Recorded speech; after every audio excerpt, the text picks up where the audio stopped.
to From the Cold Corner, a podcast dedicated to the refrigerated and frozen foods cold chain. I'm Kelly Rodriguez, editor-in-chief of Refrigerated and Frozen Foods, and I'm joined by Marty Khait, co-founder and managing principal at Yukon Real Estate Partners, and author of R&FF's special series, Farm to Frozen. On this episode, we'll be discussing what's ahead in 2024 for the U.S. cold storage market and more. Marty, thank you for joining me today. Thanks so much for having me. This was a blast last time and looking forward to another one. Well, we were just talking, there has certainly been a flurry of activity this year in terms of groundbreakings and new facilities being opened. I'm just going to give you some of the quick hits. So interstate warehousing added 30,000 pallets along Route 66 in Kingman, Arizona. Progressive Logistics and New Cold were among the companies who opened sites this year in the Indianapolis metro. In addition to acquisitions, Lineage opened new facilities in Houston and Colorado. Arcadia Cold opened in Phoenix. The first part of a multi-phase development in the Arkansas River Valley opened. Freeze Pack opened 4 sites this year, including one in Chicago.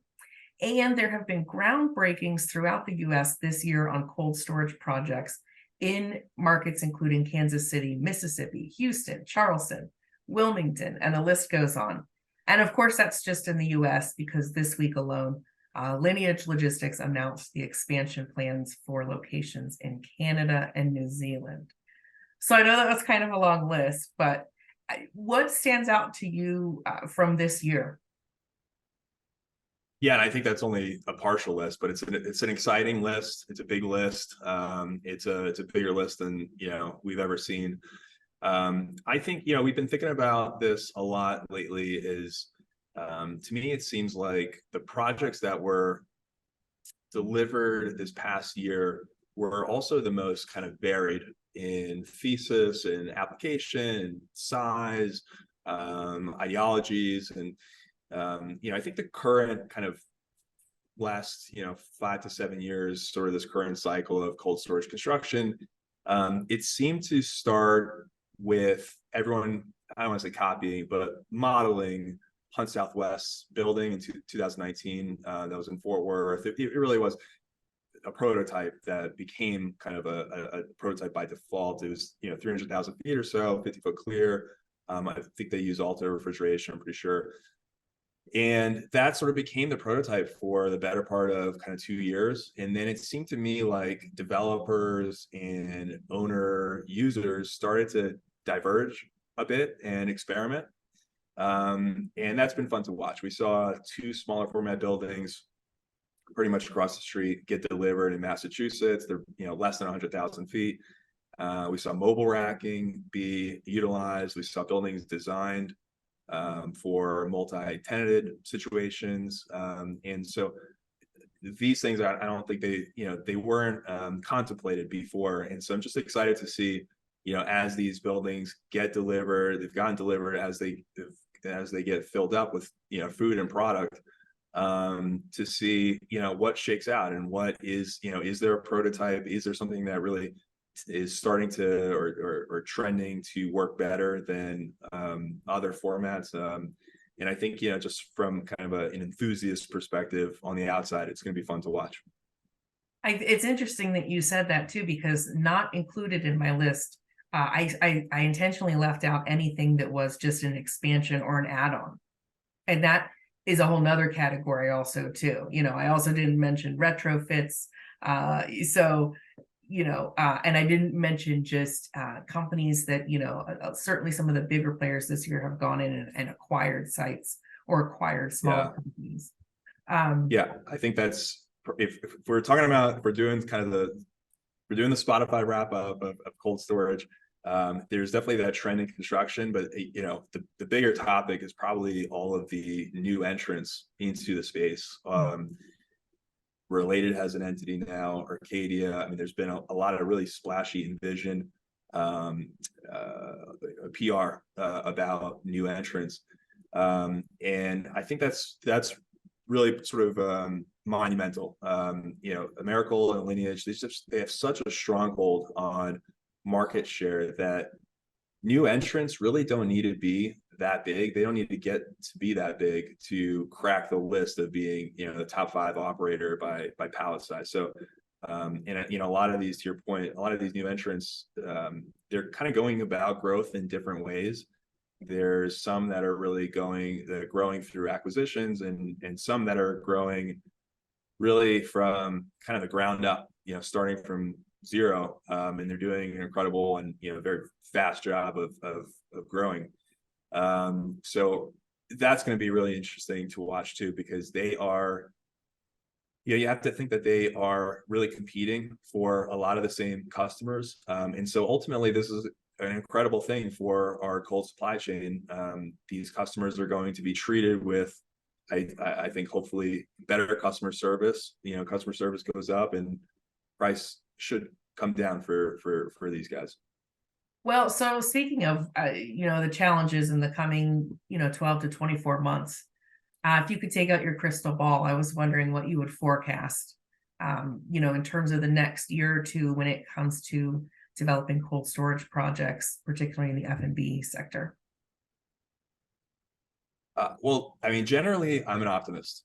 But right now, if I'm being completely candid, I'm getting a little nervous of kind of a deeper and prolonged recession. There was a statistic I read the other day that on average, recessions come 11 months after the last Fed rate hike. And so if that holds true, we're looking at kind of middle or end of next year. And there's a couple ways to sort of interpret the outcome of that, depending on your personal level of cynicism. And I don't have a lot, but maybe that means that, rates come down. And so loans and financing in some ways become easier to get. But the flip side is that the actual consumers talking about kind of the dinner table, might have less disposable income, and therefore sales and revenue for food manufacturers kind of comes down. So the need for capital projects decreases. But, again, in a more kind of rose-colored lens perspective, if I'm being more optimistic, and I think this is really the reality in our world, in cold storage and, frozen foods, I think that might actually translate to more thoughtful spending overall, which is to say that, frozen and refrigerated food consumption can go up in that instance, while maybe, white tablecloth kind of dining, so to speak, goes down. The beauty of where we are right now with frozen food culturally is that, yes, it definitely it can provide, very cheap and nutritious kind of commodity vegetables, for example. But there's also been so much innovation in the space in terms of entrees and desserts that I think consumers might feel totally satisfied with these options. All in all, I guess I'm hoping for the best of both worlds. I think construction prices have stabilized somewhat and might trend down as overall, speculative dry construction maybe decreases a little bit. But I'm also confident that, underlying demand for fresh frozen foods remains really strong and might even increase, hopefully, like I said, and companies that have been good stewards of their capital over the last few years, I think they're going to be in a really good position to sort of take advantage of both of those scenarios. And you said one of the sort of the magical words sometimes in real estate, which is speculative. And I'm curious in 2024, where do you see the overall U.S. cold storage market in terms of, new development? There's been a couple of announcements here certainly in the third and fourth quarter about projects that are either that are breaking ground, sort of, that have broken ground late this fall or are scheduled to break ground in early 2024. Do you see any differentiation in terms of the types of buildings or developments that we're going to start to see? Yeah, I think we're going to see developers who have historically kind of focused on spec development. I don't think they're going to stop necessarily, but I think they're going to maybe pause and take a breath and take a moment to sort of look and evaluate the landscape and see which markets really are filling up, which markets maybe have been a little bit overbuilt, because it does take time for these buildings, even once they're delivered, to kind of fill up with food and to really understand what the rebalanced demand is in a region or in a market. So I think that's what's going to happen. I think there's going to be a little bit of a pause on spec development until we kind of really get a firmer grasp on where pricing is and where demand is. That said, I think on the sort of owner user side, I don't necessarily, to the degree that they are active now, I don't necessarily think that those guys are going to be pausing their developments or expansions or renovations or capital improvements, because if they've had a need, they still have a need for sure.